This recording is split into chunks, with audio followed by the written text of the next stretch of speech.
Hi, I'm Jeff Franke, Editorial Director of Manufacturing.net and Manufacturing Business Technology. Welcome to Security Breach. The latest high-profile hack of Dole Foods reinforces the need to upgrade operational security, and not just for the manufacturer, the distributors, logistics providers, retailers, and end users that rely so heavily on the role manufacturing plays from both social and economic perspectives are beginning to understand how critical and far-reaching the effects of a production-ceasing hack truly are.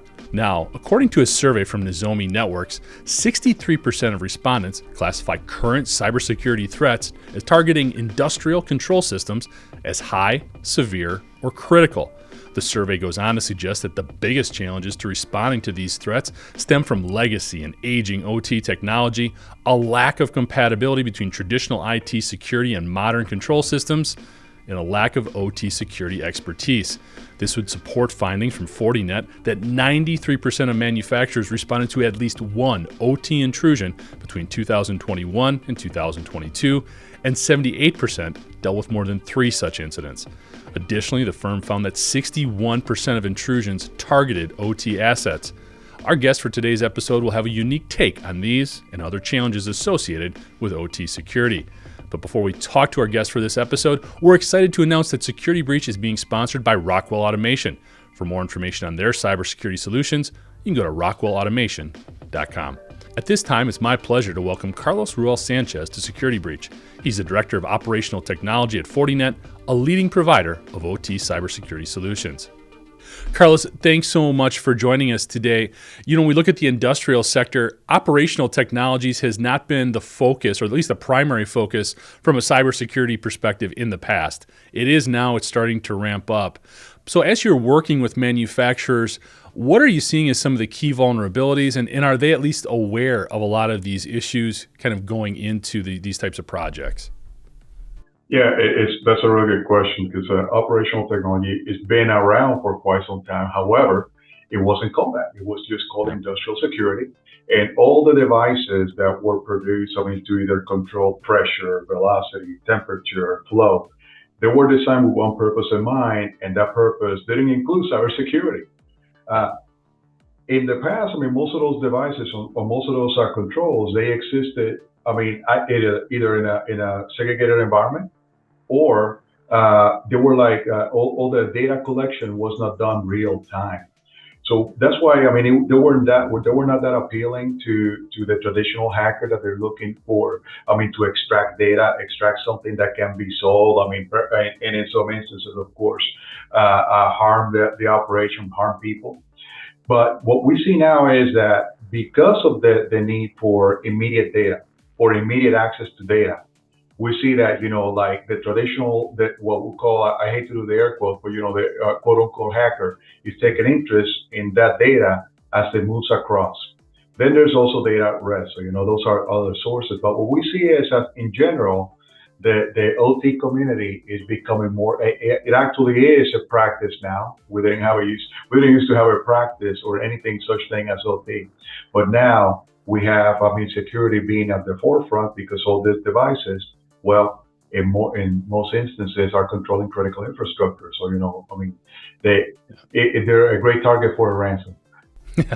So are manufacturers, are they aware of more of these things? Are they finding them out? Are they being more proactive? In your experience in working with them, how have they been receptive to trying to probe and identify some of their own vulnerabilities and responding to them? Yeah, they're being a little bit more proactive now when things before they go to print, but before devices go to the production line, security goes into, they address those vulnerabilities, so they try to address the vulnerabilities. There's a lot more of a watchful eye, if you want to call it that, in terms of the vulnerabilities as they appear in production devices. Some of the legacy stuff, is still, being modernized as we go into this journey of digital transformation. We see some of those devices being replaced with modern devices, and then addressing other vulnerabilities that for whatever reason that were not addressed in the past. So I think that there is more a more collective conscience in the business community as to the amount of vulnerabilities and the potential for new vulnerabilities as technology advances in all the devices. Yeah.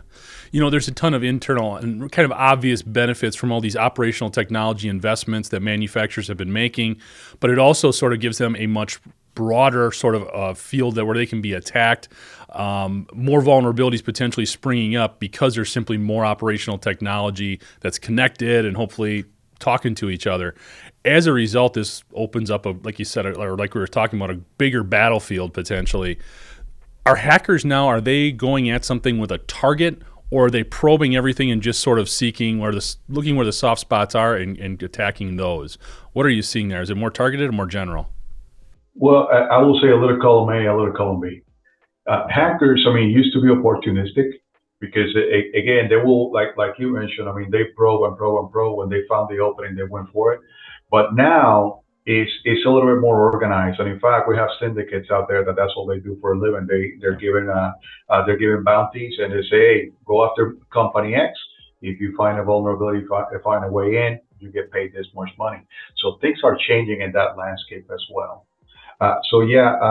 We see a lot more of hackers, exploiting known vulnerabilities, going for new targets. Some instances, going to the point that even if they insider threat as well. They're hacking people, if you want to believe that. But there's people. We are a target. We are a target. In some instances, lack of process and procedures to deal with data. That is a vulnerability in itself. No, that's a great point. There's a lot of different types of attacks that manufacturers are being exposed to. We've seen huge spikes in ransomware, malware, and phishing. Is there one of those particular attacks that really sort of has lit up your radar screen, or you're seeing any new tactics or players sort of coming into to the spectrum of things? Yeah, we'll talk about two particular cases or two things that we see a lot. Ransomware is rampant. Now spear phishing going out. Email is by far, the number one vector of attack. Yeah, there is your what I will call your more traditional, intrusion based on a vulnerability from the outside. But come on, if you click on that link that has all the pretty lights and all that stuff, and it takes you to this site, and you continue to say yes and yes and yes without looking, and you see yourself in a victim of a ransom. That definitely is, I will say, the most prevalent attack. The second thing that I will see is, and people don't take IT teams or OT teams rather, and cybersecurity teams don't take notice, is when there is a small change in the operation of the environment. Like something is starting to go faster, it's starting to go slower. That might be indicative that you're already being breached. And I say these guys and these syndicates are extremely patient. They have nothing but time on their hands. And frankly, they have they fish with 15 lines at the same time. Somebody's going to bite. So when they see this, and in some instances, the cybersecurity teams, they might find it with their controls in place. And then you run and you fix and you try to fix it. Well, to me, when I see what you do when there's a condition of that nature, that just give me a window or give me a good picture of how is your cybersecurity working? How is your team? What is the approach to cybersecurity? Is it reactive? What are we doing after? So yeah, there might be, things, little changes like that are behavior changes in our environment. They often go unnoticed. Or when they're noticed, then it's like, okay, good. Now I see what you're going to do. I see what the family jewels. I see what you're trying to protect, and I'll go after that. So are you saying they're kind of almost reverse engineering their attack? They're putting something out there, seeing how you adjust to it, and then adjusting their attack to compensate for what you're doing. Exactly. And as I say, when I have public chats, most of us in cybersecurity are good people. We have no reason to think like a bad guy. We really don't. And so bad people, they put this, as I mentioned before, they put these lures out there and see very patiently, look at what people are doing. But cybersecurity teams, every so often it pays off to think like a bad guy and say, hey, what will I go after here? What are we trying to protect? And frankly, all joke aside, when we're looking at a risk assessment, that's what we're trying to accomplish. What are we protecting, and if we find a vulnerability, if we find a deficiency, how are we going to address it? No, great point. You brought up ransomware, so I have to ask. It's the same thing I ask everybody that comes on the show. If you are attacked and you get this ransomware notice, do you pay or not? What's your take on it? I will give you my editorial comment. Is what is your do you want to get hit again? If you pay it, you basically open the doors because this is a true phone approach. In reality, in smaller shops or in some smaller operations, once they get hit, they have no other option but to pay. But what happens after? What are you going to do after? I mean, now, if you get hit 3-4 times and you continue to pay the ransom, I mean, somebody's taking notice, and all that's going to happen is that you're going to become the go-to guy when they go to attack. But yeah, in some instances, we would like everybody to do those risk assessments. I mean, essentially create controls around all the most known vectors, protect themselves. But if you get hit, there's no other option. Pay, release your data, and then implement the controls. Yeah. We hear kind of conflicting reports. I'd be curious to hear what you know. What is the frequency in terms of getting all of that data back? We've seen it as low as 1 in 4. We've seen it as high as 9 in 10. What are you seeing? How frequently if you pay the ransom, do you get everything back that you're supposed to? It's all over the place because the reality is going back to us as citizens, we don't think like bad guys. But you're negotiating with a bad agent. You're expecting that somebody that tried to harm your operation, that even perhaps try to put, something out there to harm people, because it does happen.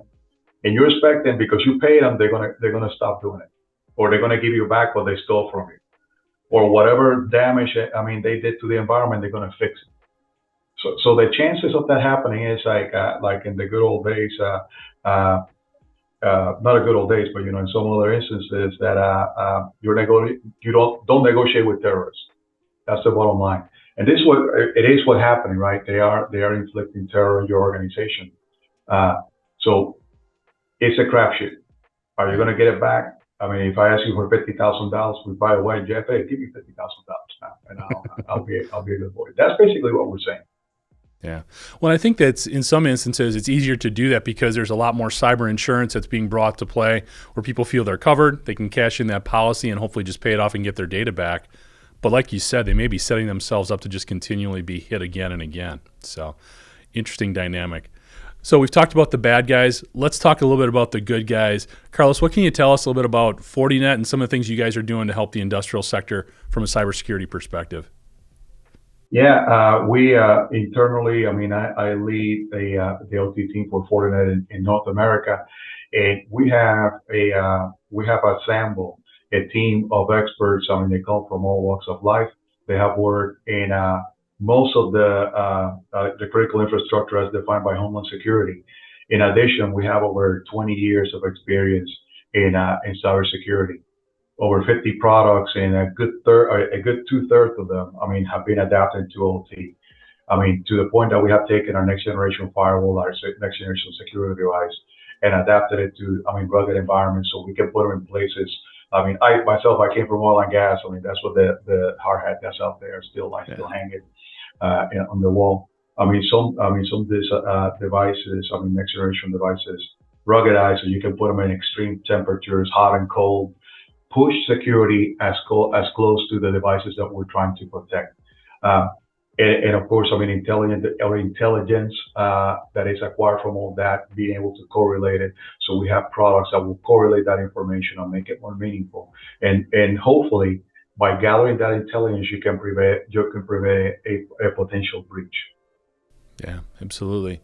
It's interesting. You guys put out a lot of great information, a lot of great research, and I actually got a chance to look at the reports you did later last year.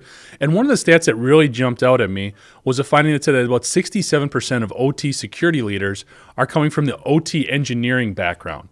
And this is something we hear throughout the industrial sector. It's really difficult to find somebody with the right training and the right expertise to really help seal up a lot of these OT vulnerabilities and put plans in place specific for OT cybersecurity. Just curious, in working with the industrial sector and your background, What are you seeing there? Is there movement is there improvement in terms of the level of capabilities of people getting into OT security? Is that an ongoing challenge, or are there things that we can do to help the industry along? Yeah, well, we see OT. I mean, was like the stepchild of IT at some point. They didn't want to do that, but what we're seeing, as we said at the beginning of the conversation, I mean, it's moving front and center. So, I mean, OT security or industrial security, critical infrastructure security, or however you want to call it, is moving under the CISO and ultimately under the CFO. So now, I mean, when there's a breach, it gets reported. In the case of publicly traded companies, the CISO and the CFO, I mean, they own the risk. So you're dealing with the consequences and the financial consequences of a potential breach. How is that going to impact the image of the company? So yeah, in the past, I mean, it used to be, hey, you know, that is a small part of the operation. But no, I mean, now we see that OT and the assets that we're protecting in OT are the assets that produce, they're the producing assets. This is where the money comes from. So it behooves us as practitioners in the case of companies, the CISO and the CFO, to dedicate the resources to protecting those assets. I mean, have clear data, have fidelity of data that I don't want to say that in the past wasn't done, but it was done in batch. I mean, it wasn't done real time. So now we see that there's an industry drive as part of this digital transformation. I'll do air quotes again, but as part of the digital transformation effort, protect those assets. And now it's not like one page in the company audits. It's not one page where you do risk analysis and assessments. Now it's an entire report is dedicated to finding vulnerabilities and how to remediate. Yeah. What do you think the ideal OT security candidate looks like? If they're just going to be focused on OT, do they have some of that information technology background? Are they more of a plant floor engineer? Some sort of combination of both? Is it just a cross training exercise, or I don't know? Is there a secret sauce, so to speak, where we can find that ideal individual or create them in some way? Find somebody that don't like to sleep. I mean, that's it. That's the bottom line. But usually, what we see is I tell people there's a lot of good hands in IT that want to make the transition to OT. Why? There's a lot of experience, a lot of benefit that comes from the IT knowledge. I mean, for instance, automation in operational technology has a totally different connotation than it does in IT. I mean, so when we're talking that you have people that are not only willing to understand automation, the classic automation, I mean, like process automation that we have in IT, but I can actually automate some response and bring some of that new knowledge and new technologies, I mean, and mix the two. Somebody that's willing, first of all, I mean, you got 2 ears and 1 mouth, right? I mean, listen more and talk less, and understand the system, understand where the money's coming from, and more so, I mean, create the economic efficiencies and bring in all that IT knowledge and apply what is pertinent to OT. Not just bring a bunch of toys, but whatever is necessary in OT. No, I think that's perfect. I like what you said about understanding where the money's coming from. That's a big deal, obviously, in manufacturing. A couple other topics I just kind of want to throw at you, Carlos, and if you have some feedback, we'd love to hear in terms of your background and expertise.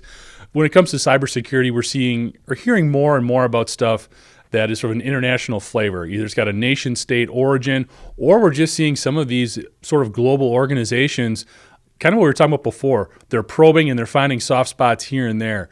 From an international perspective, what are you hearing? Is manufacturing kind of a hot target for a lot of these international hackers? Is it continuing to be more nation-state focused, or what are you seeing? Again, a little column A, a little column B. Yeah. If you move back to 2020, when COVID hit us, we had issues of manufacturing, and in fact, the supply chain was affected.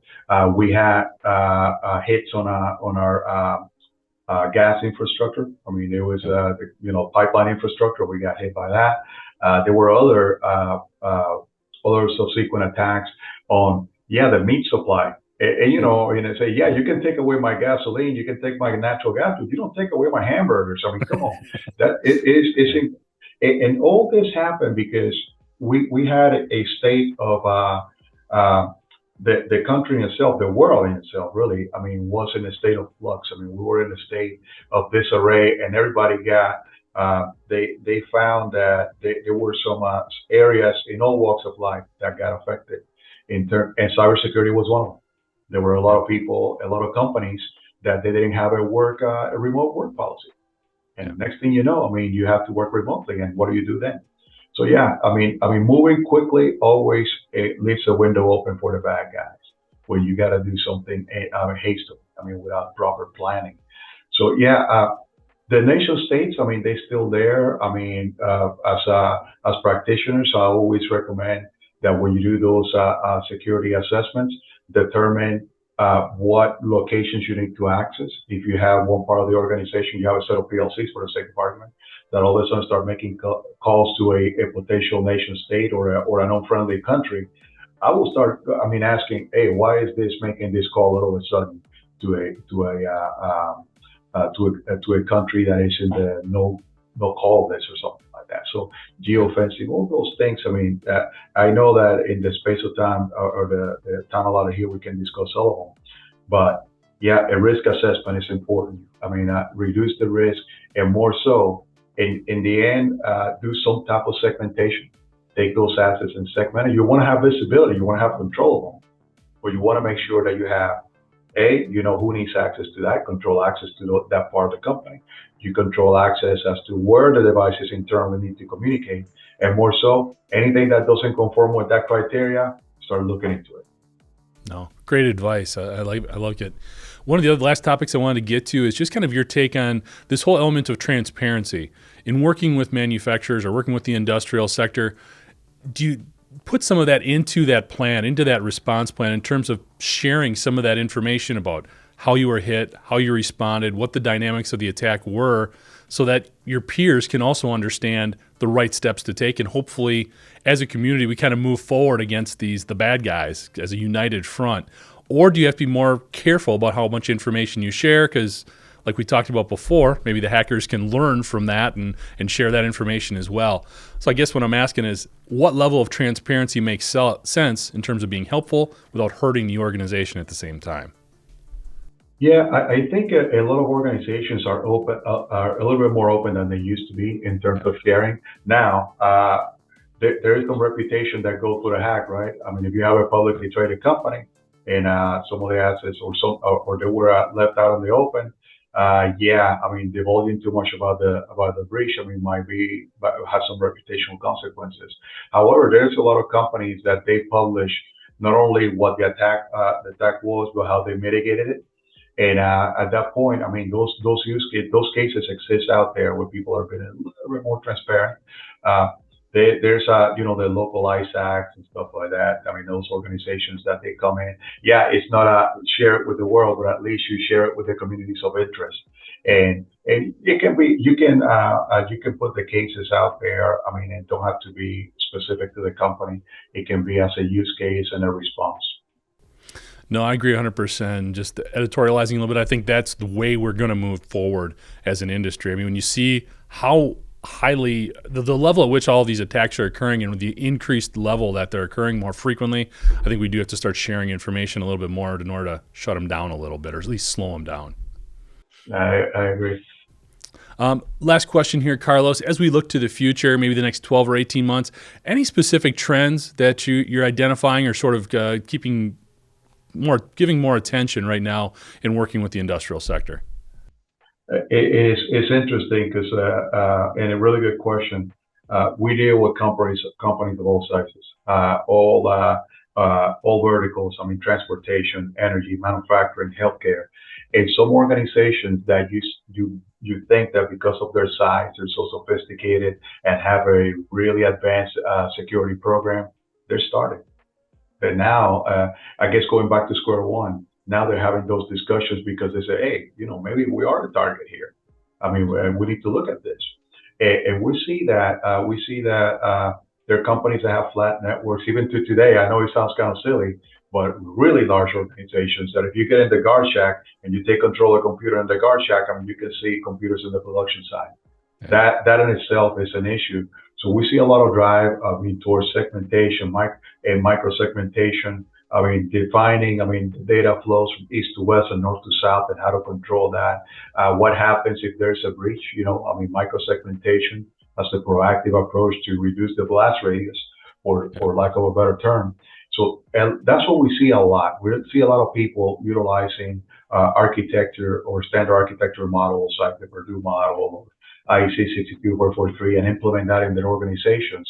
And then, more advanced tools like event correlation tools, visibility tools that they can get all the data sources and do some predictive analysis as to what might happen next. I'm really encouraged what the future brings for operational technology. We are really eager to work with just about everybody that wants to improve their security posture. And again, and thanks for having me. That's the main thing. Thanks for the opportunity to talk to you. Thanks, Carlos. For more information on the work Fortinet does, you can check them out at www.fortinet.com. That's FORTINET.com. Thanks for joining us today, and to catch up on past episodes, you can go to manufacturing.net, IEN.com, or mbtmag.com. You can also check Security Breach out wherever you get your podcasts, including Apple, Amazon, and Overcast. And if you have a cybersecurity story or topic that you'd like to have us explore on Security Breach, you can reach me at jeff@IEN.com. For Carlos Sanchez, I'm Jeff Ranke, and this has been Security Breach.